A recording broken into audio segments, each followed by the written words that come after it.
సుమన్ టీవీలో మీ business promotions కోసం ఈ కింది నెంబర్ను సంప్రదించగలరు.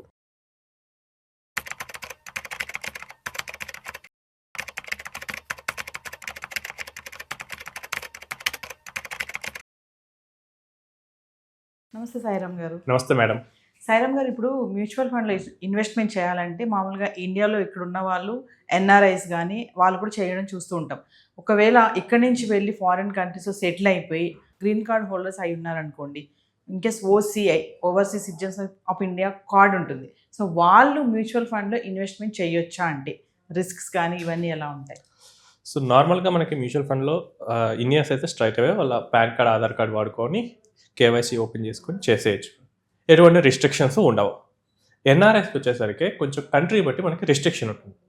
ఇక్కడ ఎన్ఆర్ఐ ఏంటంటే కనుక they are citizens of India, but job purpose something ఏదైనా అదర్ పర్పస్ మీద వేరే కంట్రీస్లో ఉంటున్నారు. బట్ ఓసీఐ అంటే ఏంటంటే వాళ్ళు ఇండియా నుంచి వేరే కంట్రీకి వెళ్ళిపోయి ఇంకా అక్కడే సెటిల్ అయిపోయి అక్కడ సిటిజన్షిప్ తీసుకున్న వాళ్ళకి ఓసీఐ స్టేటస్ అనేది వస్తూ ఉంటుంది. వాళ్ళు ఏంటంటే overseas citizens of India. Either డైరెక్ట్గా ఇక్కడ నుంచి సెటిల్ అయిన వాళ్ళకి వస్తుంది, వాళ్ళ స్పౌస్కి వస్తుంది, వాళ్ళ కిడ్స్కి కూడా ఈ కార్డ్ అనేది వస్తూ ఉంటుంది.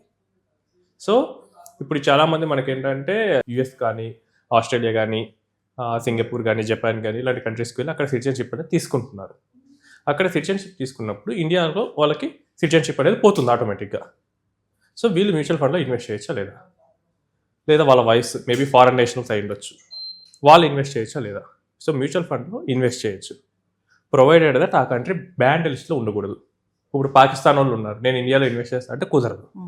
ఆఫ్ఘనిస్తాన్ ఉంది, కుదరదు. బట్ నార్మల్గా మనకి అబుదాబి వాళ్ళు ఉన్నారు, ఇన్వెస్ట్ చేయొచ్చు.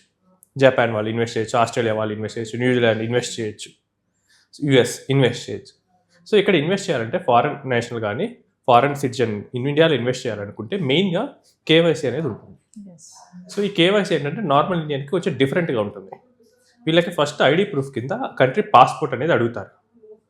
వాళ్ళు ఏ కంట్రీ తరపున అయితే ఉంటారో ఆ కంట్రీ పాస్పోర్ట్, అది నెక్స్ట్ ఆ కంట్రీలో ఉండే అడ్రస్ ప్రూఫ్, నెక్స్ట్ ఇండియాలో ఇన్వెస్ట్ చేస్తున్నారు కాబట్టి ఇన్కమ్ ట్యాక్స్ కింద వెళ్ళి పాన్ అనేది అప్లై చేయాల్సి వస్తుంది.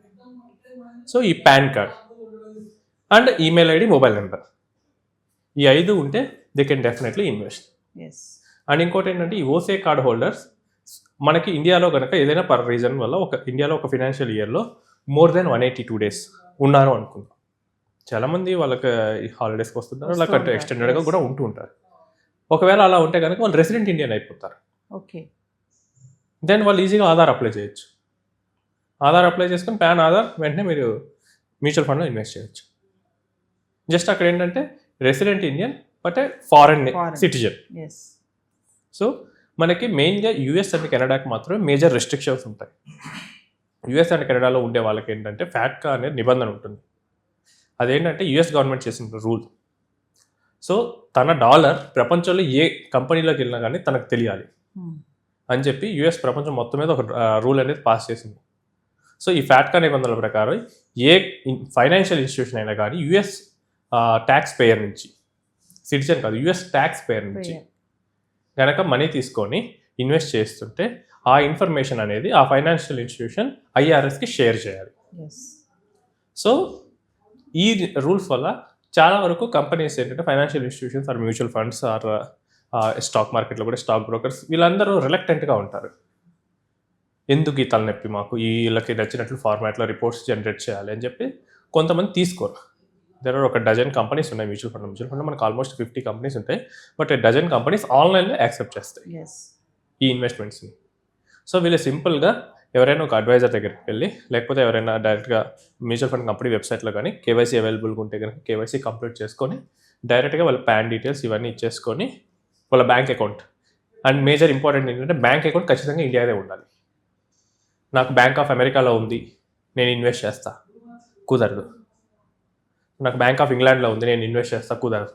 They must hold a valid Indian bank account. They can come and open an NRO or NRE account. NRE account అంటే వాళ్ళ కంట్రీకి మళ్ళీ ఈజీగా రిపాట్రేట్ అవ్వాలనుకుంటే ఎన్ఆర్ఈ అకౌంట్లో చేయొచ్చు. ఎన్ఆర్ఓ అకౌంట్ అంటే ఇక్కడ ఏదైనా ఇన్కమ్ వస్తుంది, ఆ ఇన్కమ్తో నేను ఇండియన్ మ్యూచువల్ ఫండ్లో ఇన్వెస్ట్ చేసుకుంటాను. నాకు ఇక్కడ ఒక ఇల్లు ఉంది, రెంట్కి ఇచ్చాను, నాకు ఎవ్రీ మంత్ ఒక 20,000 రెంట్ వస్తుంది. ఈ రెంట్ నాకేం అక్కర్లేదు. సో ఇక్కడ నేను స్టాక్ మార్కెట్లో ఇన్వెస్ట్ చేసుకుంటాను. సో నేను మ్యూచువల్ ఫండ్లో పెట్టుకుంటాను. సో ఎన్ఆర్ఓ అకౌంట్లో కూడా వాళ్ళు ఇన్వెస్ట్ చేసుకోవచ్చు. సో బ్యాంక్ అకౌంట్ అనేది ఎన్ఆర్ఓ కానీ ఎన్ఆర్ఈ కానీ ఇచ్చేసి they can easily invest in mutual funds. Yes. So normal mutual fund మన ఇండియన్స్కి ఎలా అయితే రిటర్న్ వస్తుందో సేమ్ రిటర్న్ వాళ్ళకి వస్తుంది. మనకి మీరు ఫారెన్ రెసిడెంట్ కదా మీకు డిఫరెంట్ రిటర్న్ ఇవ్వటం, మీరు రెసిడెంట్ ఇండియన్ కదా మీకు డిఫరెంట్ రిటర్న్ ఉండదు. ఓన్లీ క్లాత్ ఏంటంటే టీడీఎస్ ఉంటుంది వాళ్ళు రిడీమ్ చేసేటప్పుడు. నార్మల్గా మనకి రెసిడెంట్ ఇండియన్స్ ఏంటంటే ఇన్వెస్ట్మెంట్ రిడీమ్ చేసుకునేటప్పుడు విత్డ్రా చేసుకునేటప్పుడు ఎటువంటి టీడీఎస్ కట్ చేయరు. సో మనం ఏంటంటే ఇయర్ ఎండ్లో మనకు వచ్చిన capital gains capital losses adjust చేసుకొని మనం ట్యాక్స్ పే చేసుకోవాలి. ఎస్. బట్ ఎన్ఆర్ఎస్కి ఏంటంటే ఎన్ఆర్ఎస్ కానీ ఈ OCI card holders with NRI status వాళ్ళకి బై డిఫాల్ట్ టీడీఎస్ కట్ చేస్తారు.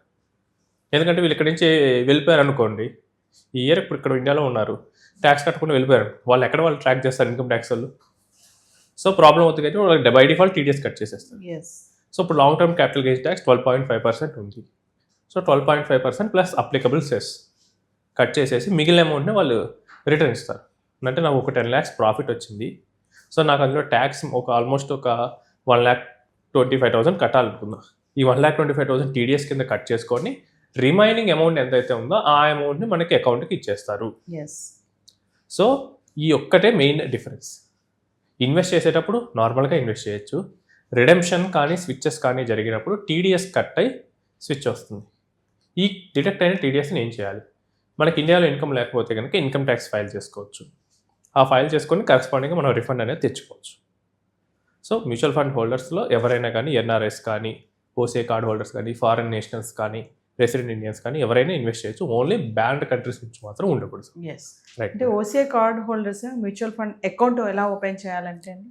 సో వన్స్ కేవైసీ అయిపోయిన తర్వాత ఎవరైనా ఇంటర్మీడియట్ దగ్గరికి వెళ్తే వాళ్ళు ఈ మ్యూచువల్ ఫండ్లో ఏ కంపెనీలో అయితే ఇన్వెస్ట్ చేస్తున్నారో ఆ కంపెనీలో వాళ్ళు ఫోలియో క్రియేట్ చేస్తారు. ఓకే. వాళ్ళు ఏంటంటే కేవైసీలో ఏదైతే డేటా ఇచ్చారో ఆ డేటా అంతా తీసుకుంటారు. దీని అడిషనల్ దానికి ఒక ఎన్ఆర్ఓ కానీ ఎన్ఆర్జీ కానీ బ్యాంక్ అకౌంట్ తీసుకుంటారు.